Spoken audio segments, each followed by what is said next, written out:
Hello and welcome back to another episode of the Amazing Women of Influence podcast.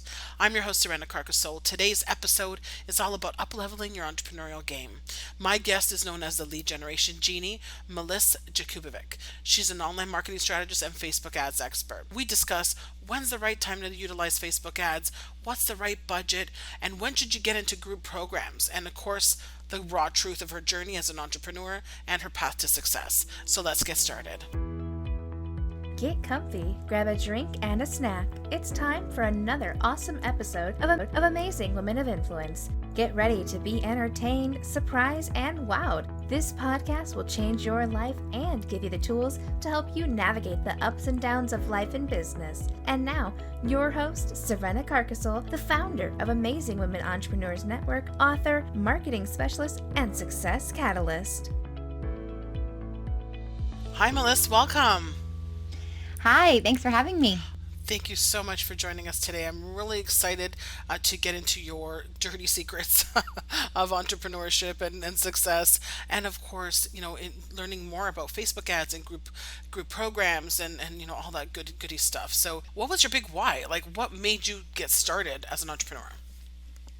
Well, I've been an entrepreneur since the third grade when I started making friendship bracelets on the playground for all my friends and selling them. And I've just always been the creative type, never really fit into a box. And the beauty about being an entrepreneur is that you get to create whatever you want, however you want. And then later on in life, I became a single mom to two boys who are amazing. And I really needed to structure my life and business around them. And so I just continued throughout all of high school, doing my own entrepreneurship style businesses until I landed where I am now. So I have always been an entrepreneur. And what I love about it is the freedom and the creativity and how you can really think of something and then put it into action. I love it. I love it. And it's funny that as every time I talk to someone, I realize like something different about myself. Isn't it crazy?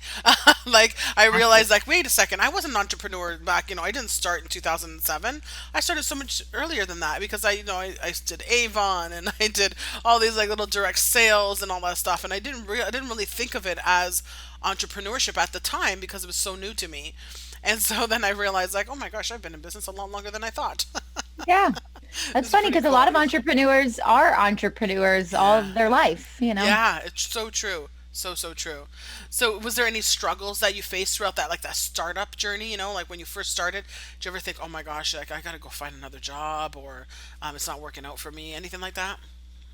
I mean, we all have struggles and there's been struggles in my current business and in all the other businesses as well. But the thing that makes you rise to the top is to just keep on going and being consistent. Um, but I will say that a lot of times people do kind of the opposite of what I do. They have their 9 to 5 corporate. They start their entrepreneur thing on the side. And then once that brings in enough income, they leave the 9 to 5. I've been the other way my whole life. I have had my own business. I had a dance company. I had a yoga studio. I had an art studio.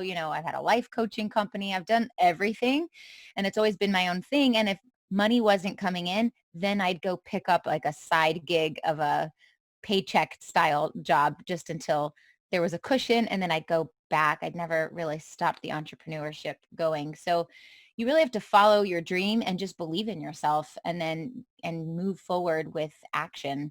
But yeah, there's been struggles all the time. There was an 8-month period where I didn't even sign a client in my current business that I've been doing for 5 years. And I learned from that and I grew from that. And I'm so much stronger now because of it.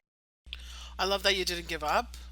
Because I see a lot of entrepreneurs having such a big network and tribe that's all around me that are in the startup phase or in different phases of business. Some are much deeper into business than others, but I just see that so many like just give up before they even have a chance to really start.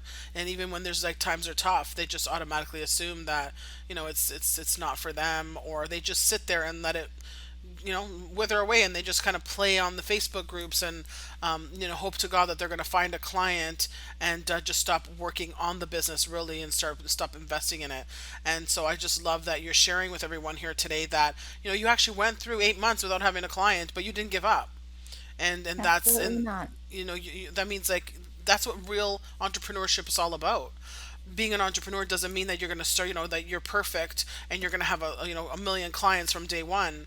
There's going to be struggles that are going to come. There's going to be up and downs, and so that's what I want everyone to understand, that it's not all fun and daisies all the whole time. Absolutely not. And it's the grit. It's the people that stick in it, even in the hard times, and push forward extra when it's going hard is the ones that succeed. And if you look at any successful person, even like Hollywood stars, and you ask them their story, they talk about the same exact thing. Or authors who had best-selling books, they were told no 15, 20 times before someone said yes. So you just have to push through the hard times if you really believe in yourself. Oh, absolutely. Like, I think almost every success story when it comes to, especially like stars, right? Like you said, like actors and musicians, they all, their story all starts with like, I was declined this many times, and nobody thought that I was going to make it, and look at me now, right?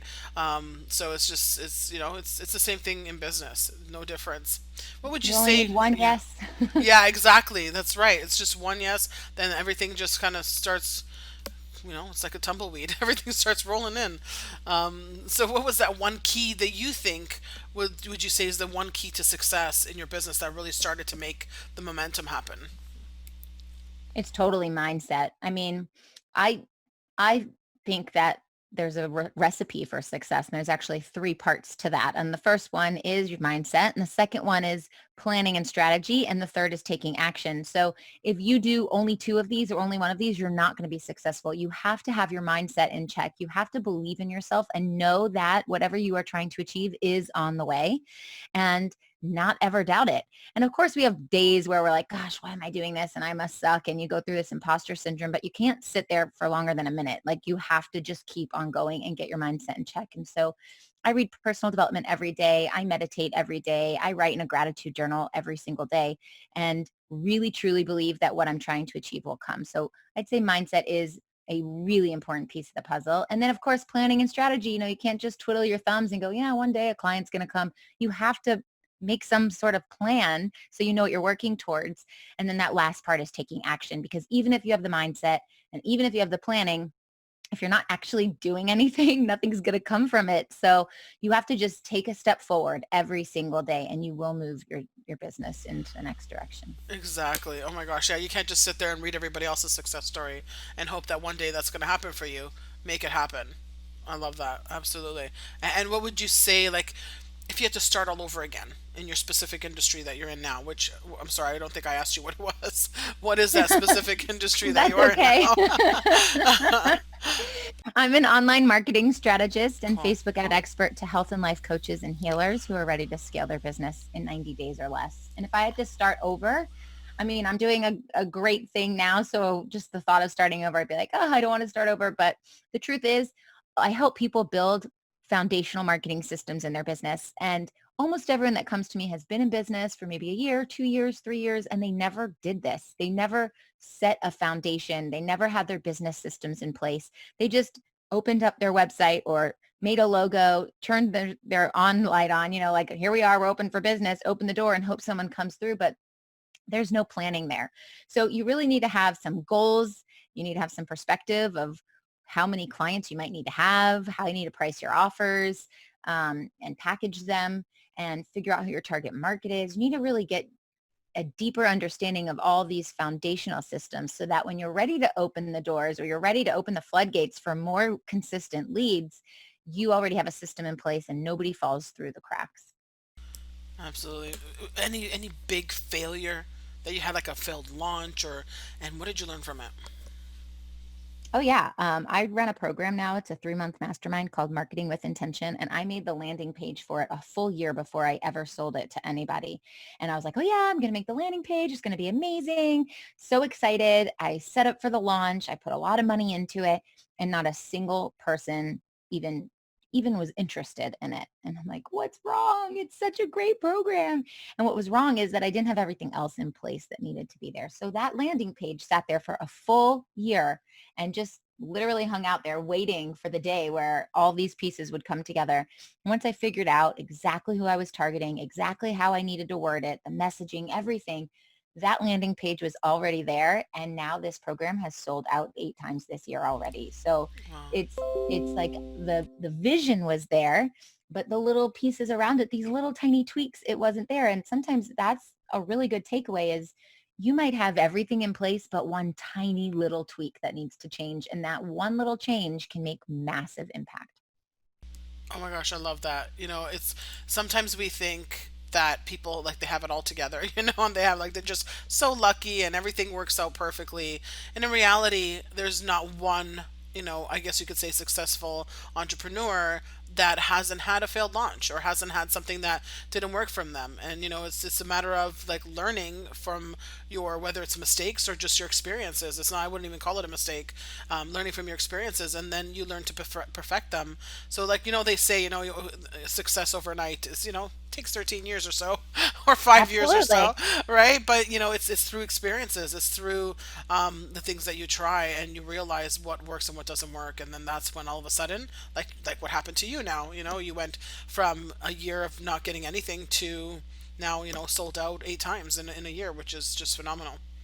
Yeah, and success doesn't come without the failure. It's Yeah, not just well, we cross our fingers, we wish on a star and you've got success. Actually, success comes from several failures, and that is the definition of success. So when you're having a absolutely. failure, it's kind of like not feeling bad for yourself, but kind of feeling excited and happy like, "Yay, this is the next stage of the process. Here we are moving through it and success is on its way." So success comes because the failures came.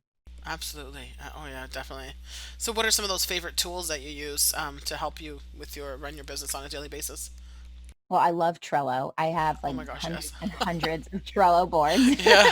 I use it for business. I use it for life. I use it for training my team. I use it for every client that I have. It's an amazing system. So that is definitely number And it's one. free. That's what's crazy. It's Yeah, it's free. free. Unbelievable. It's free and it's color coded. I mean, Yeah. I also love Calendly. I believe you should have a calendar link. If you don't, and Calendly is only $10 a month, so I love that. And I've been using Zoom for 5 years, and it's funny because my Yeah. kids make fun of me. They call me a boomer, although they don't really know what that is because I'm definitely not a boomer. And I say, no, I'm a Zoomer. I love it. That's so Yeah, good. so I'm a Zoomer. I've been Zooming for 5 years, and I love Zoom for running meetings or recording podcast interviews or just having group masterminds. It's amazing. That's so funny because I think that's what's going to be called now. Like with everything that we've been through now, through the pandemic and all that stuff. I think Zoomer is going to be the next Yeah. the next name for our era. That's so awesome. That's funny. What are three things that someone just getting started in your industry? What do you think they need to know? Like three things they need to know. Someone just getting started. Well, first of all, you got to believe in yourself. That's number one. Believe in yourself and find out the people that you're trying to help, what they actually need. A lot of times we create things because we're like, oh, this is a great idea. I'm going to create it. And then you've never actually verified that with the market. So you want to go out and ask the people that you're trying to help, hey, does this sound like a good idea before you waste your time? Um, you know, if you actually can create something that your audience wants, then they feel like they're heard.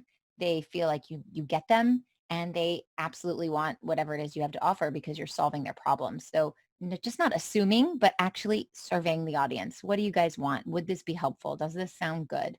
That would be number one.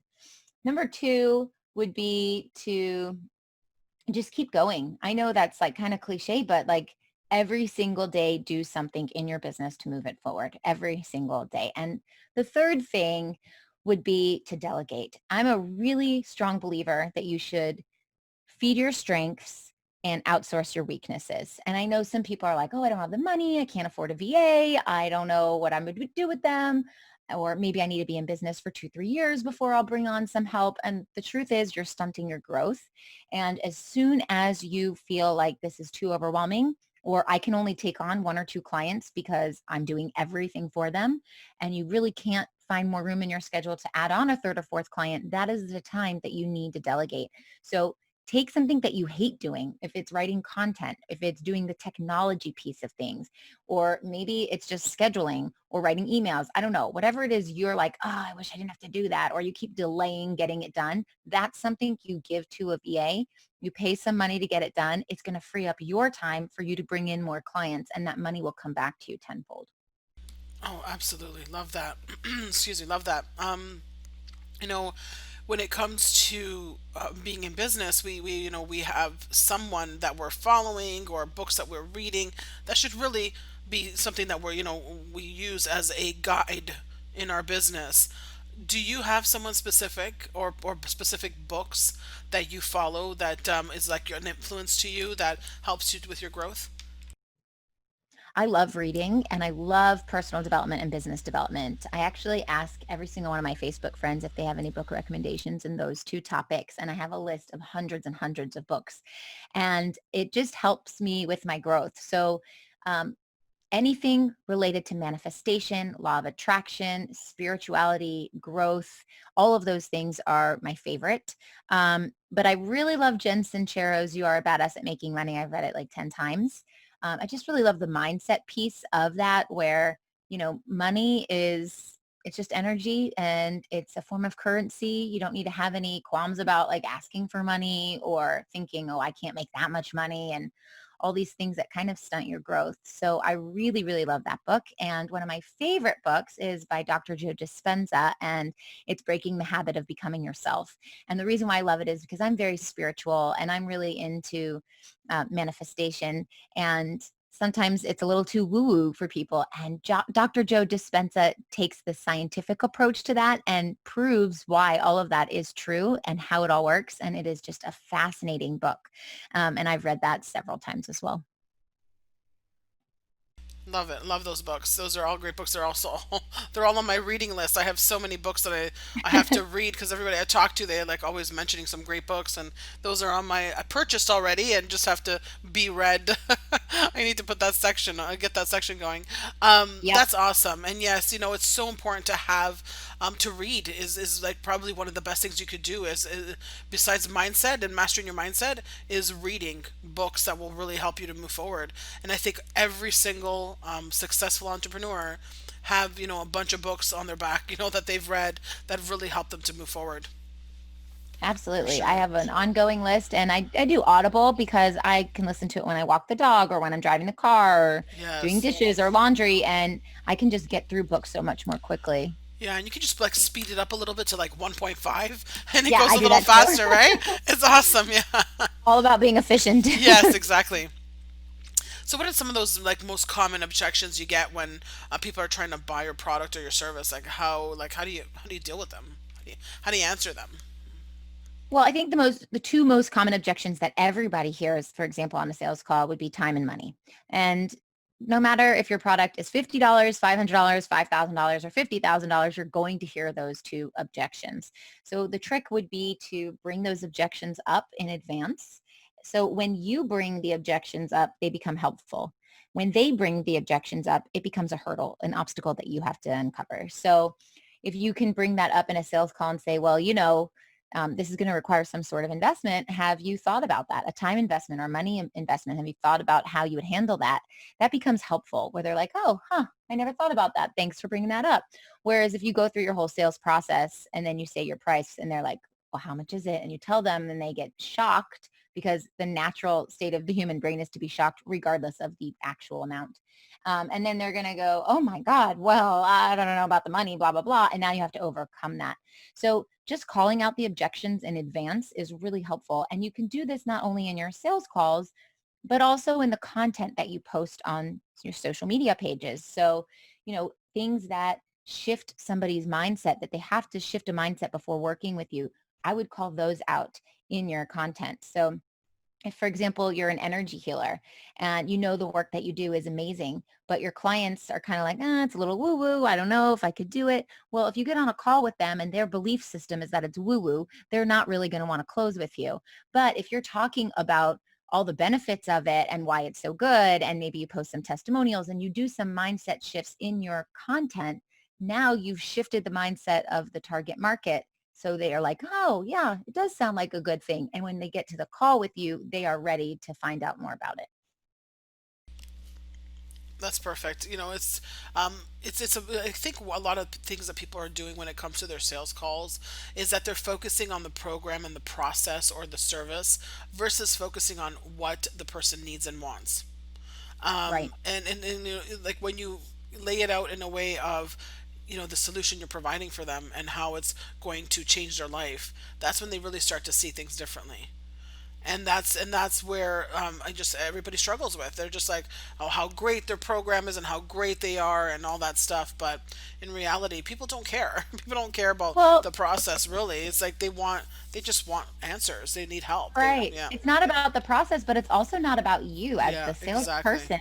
Like if you sit there and like, well, I have this certification and this accolade and I have this book and I've Right. written, no one cares. They want to hear about them. How can you Yeah. help them? So it's like, what do I get out of this program? Exactly. Oh my gosh, absolutely.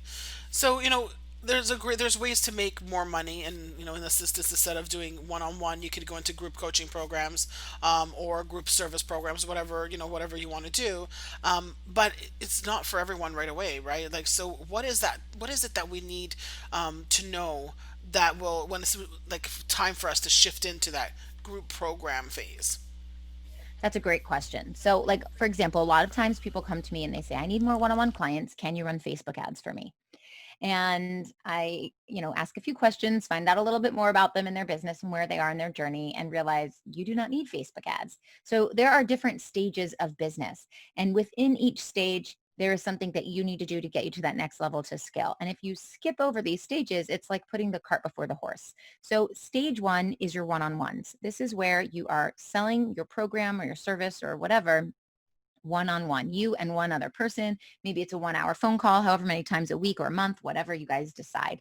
And that is stage one. You're going to fill that up till you're at max capacity. So when it's time to scale, you don't have any more hours in the day. So if let's say you're maxed out at 3 a day for 5 days a week, you have 15 one-on-ones.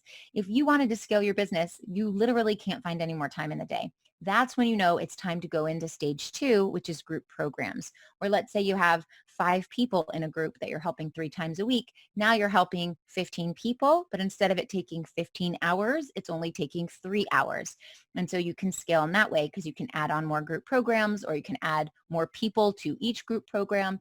Now, when it's time to scale your group programs because you're maxed out and there's no more hours of the day, that's when it's time to take the money that you are making from your group programs and move into stage three. Put that back in. So you're investing that money back into your business by running Facebook ads. And that's where you can reach colder traffic. And what happens is throughout stage one and two, you've collected a lot of testimonials. You've been able to tweak your program and see what is and what isn't working. And now you've got this solid program. You help one specific target market and you're putting the money in to reach a wider audience. And that's when it's also time to run a course. And I know that's counterintuitive to what a lot of other coaches are teaching. But if you don't have an audience and you don't have this large market of traffic coming to your pages and knowing about you, and you spend all this time and money creating an online course so that you can have passive income, you're going to waste your time because nobody knows about you, so no one's going to buy it. So you have to follow these stages. So you've got your one-on-ones, then you move into group programs, then you go into Facebook ads, and you can get colder traffic in and also start running some courses if you want. I love it. There's so many ways to make money. There's so many ways to really get clients. But you got to start somewhere, right? You can't just like, and that's the problem. A lot of people are trying to do everything at once. It's like, oh, I want to have a course, and I want to have group coaching, and I want to have one-on-one clients, and I want it. So I'm going to try to promote all these different things, and then in reality, they struggle with getting them all. Um, Yeah, you're just really scattered yeah, and then you have like yeah. a watered down brand and you don't know where you put your energy and then Yes. everything is just all over the place. Exactly, exactly. So, how about when it comes to getting clients through Facebook ads? Like, is it not always the best access for everyone to be able to just start doing ads and to try to get clients? Is there a specific stage in your business that you should be doing ads in? Yeah, I really believe that's stage 3 of your business because it costs money. And a lot of times when you're first starting out, you don't have the money. Sometimes you do. Maybe you've saved it up before you wanted to start your online business, or maybe you're married to someone who has extra money or got a full-time job that can pay for all your ads. But to be honest, to have a profitable Facebook ad campaign, it's going to take time. There is a whole process. There's lots of different stages to a Facebook ad campaign. And if you're running a campaign ongoing, you're going to need to devote $3,000 to $5,000 monthly to just the ad budget, not to mention whoever's running your ads. You've got like the agency fee as well. And so sometimes people are shocked by that amount of money, but you need to put in money to split test, and you're not going to see ROI that first month, and maybe not even that second month, that return on your investment. So if you're ready to run Facebook ads and it's not stage 3 of your business, it means that you have a lot of money that you're willing to invest. But if you don't have the money to invest it, and you don't have someone who knows what they're doing, who's been trained in Facebook ads, and you're not in stage 3 of your business, you've got to grow organically. Oh, absolutely. Absolutely. I love that. Is there a specific budget? Because I see so many people go into Facebook ads and they're like, "Oh, I'm going to put $50 in my Facebook ads, and I'm going to try to get people to my event," or when like they've never done ads before. And that's like I tell people all the time, like, don't just like think you're going to hop into ads and you're going to get all of these people with $50 or $100 or $500 if you don't even have it properly set up, or if you haven't even done any kind of split testing, or you're making sure that you get your audience right and all that. So is there a specific rule that you could recommend to those that are wanting to put in $50 into Facebook ads besides don't do it? Is there like something that you can recommend? Well, the thing is, people come to me all the time and they're like, I don't trust Facebook ads. They stole my money. They don't work. The truth is they do work. They work all the time. And you can see all these big timey influencers who are running Facebook ads and being very successful. But the truth is that they have a strategy in place. They have already a following. They already have tested everything. And so things that are working, ads that are converting, are not ads that you turned on one day and then it just happened to work and you're amazing. They're ads that have been through this split test process again and again and again. And they're actually in there playing around with the data every single day. And data is telling a story. So if something is too high or something is too low, it indicates what you should tweak and change. And so if you are not knowledgeable on a deep level of Facebook ads and you are trying to run them yourselves, you will throw your money away, period. Now, when it comes to running ads for like an ongoing thing, like maybe it's an evergreen webinar or an online course, that's a long-term strategy. And that's when I'm saying you're going to want $3,000 to $5,000 every single month. You'll tweak it. Eventually, you're going to put $3 in the pot. You're going to get back 5 or 6, or like a 1-to-3 ratio. And now your Facebook ads are successful. But if you have something that's just like really quick, and maybe it's like a challenge, like I have a 5-day free challenge coming up, so I'm going to be running Facebook ads to that. That is a different strategy, and you don't need $5,000, but you do need to have a very strategic process because you have such a short window to run these ads, and each ad set takes sometimes 48 hours to be approved, and you have to test things and you have to play around with the budget, and it's a very fancy dance on how high do we scale the budget, and if we scale it too much, will the ad shut down, and we have to let the ad season before it actually reaches people. And so there's so much involved that literally, if you need to know your objective, like why are you running ads? And if you're running ads just because you want more clients, you're better off doing it organically unless you have a really high budget and you're hiring an agency to do it for you. But the other thing to this is that you've got a business page on Facebook and your personal page on Facebook. And you might notice when you scroll through the news feed that you're only seeing people's profile page, their personal profile page, and groups and some ads in your newsfeed. You are not seeing business pages. So anything that you post on your business page is not going to go out without an ad spend budget behind it. I have about 9,000 people on my business page, and I post on there every single day, and it only hits about 30 to 50 people of 9,000 that actually see it in their news feeds. So if I want more people to see it, I have to put ad spend budget behind it. But ads, what they do is they help amplify what is already working. So if you have something that you post on your business page and organically hundreds of people are commenting and liking on it, that would be a good post to put some ad spend budget behind and reach a cold market because it's going to amplify the great success that it had on its own organically. But if you have a post on your business page that's just dead on arrival, has like 1 like or nothing, and you put ad spend budget behind it, it's also going to be dead. You're just wasting money. So you have to be careful. Why are you putting out Facebook ads? Is it for vanity metrics because you want just a lot of likes on your page? That doesn't do anything. That doesn't translate into money. But if you have like a very thought out strategic plan about what you're trying to achieve and how many people you want to convert and how much your cost per click is and all of these things and how much your program is, then you can see, okay, I put in this much money, I'm going to get this much back. But like I said, it's going to be about 3,000 to 5,000 a month minimum. Yeah, and I think that's an important message for people to understand and know is that, Facebook ads is, it works just like you said it does. But you need to put a significant amount of money into it and time, not just money, but time to test things and be Right. prepared that, it's not going to happen on the first week. Probably won't even have a return on investment the first month. It might take a few months before you can really start to see it, 10 times your investment. Exactly. Right? So it's a matter of like it's testing. So when you say 3 to 5 thousand, you mean a month or 3 to 5 thousand like as a budget over the next 3 months? I mean, $3,000 to $5,000 a A month month, yeah, just on yeah. ad spend budget, not including the agency Of fee. course, right, exactly. Yeah.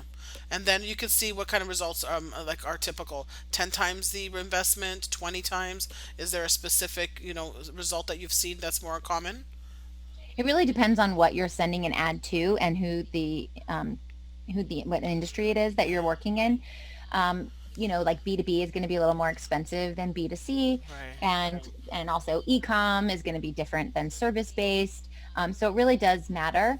But the truth is that if you have the money to put in every single month, eventually it will pay you back and it will totally be worth it. So you have to think of it as an investment. And the more money that you can put into the ads, the more variables you can split test. Right. So it will actually save you money in the end. So people who are like, oh, I have $500, let's run that. You're actually throwing the money away because you can't test that many things with $500 Right. Right, or even exactly. $1,000. So it's like the more money that you can put in, the more you can test, the faster you'll get results. And your results are directly related to how much money you're going to put in.